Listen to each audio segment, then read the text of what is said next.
All right, so next we're going to get into envelopes. So we've got our basic sound here. And now we can shape the attack, decay, sustain, and release. So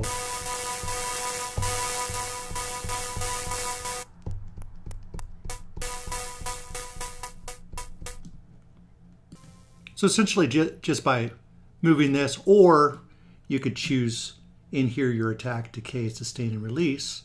You could kind of shape how the sound plays, just like with any other synth.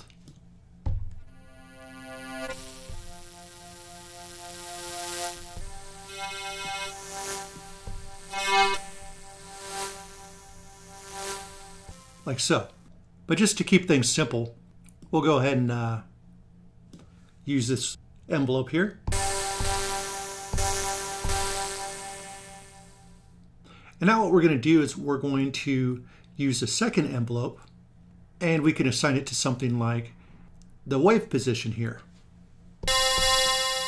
So right here, as you can see, this is oscillator 1 position. So what we can do is we can assign envelope 2 to that. Let's just put it 100% for now.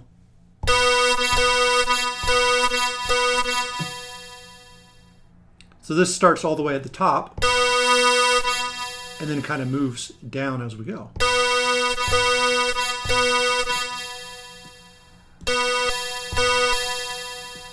And there's the release there. And we can move the attack. That's 15 seconds. Let's make it a little shorter here.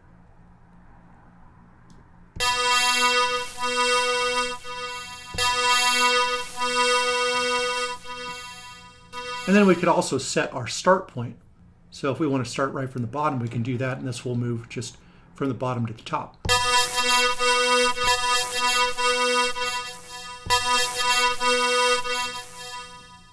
As you can see. Now we can have it go up and then settle back down to this level.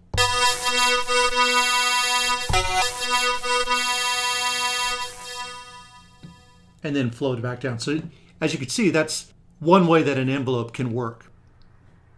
So another way you could use the envelope is with the filter. So we've got this filter set up, and all I've got to do here is just click down here on frequency.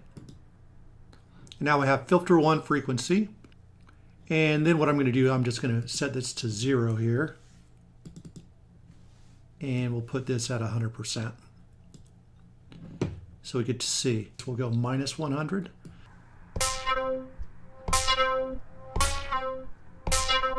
So as you can tell, this is going from low to high now, or actually high to low.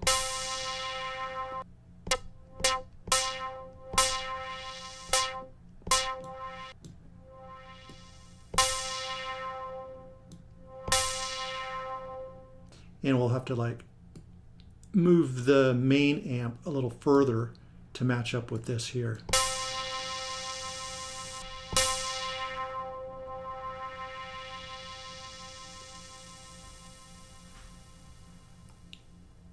So that's another way you could use the filter. So now we have this set.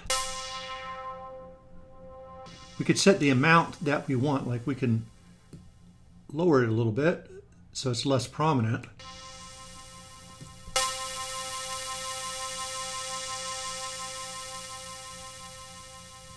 So it's in there, but the original sound comes through more, and then you can go for whatever percentage you like. So this is how you can control the amount of that filter. So next up here you have trigger. And trigger, you might not notice much of a difference between trigger and none. But the thing about it is, if you press and hold the key on none, you get the filter. But if you just quickly tap the key, it doesn't activate the filter except for the very beginning of it. Whereas with trigger, regardless of how long you hold the note, it's going to trigger the envelope. So if I just hit the note, it'll go through that envelope. Next we have loop. If we set it to loop, what'll happen is it'll go through this and then it'll loop back again and again. All right, let's make this kind of a short thing here.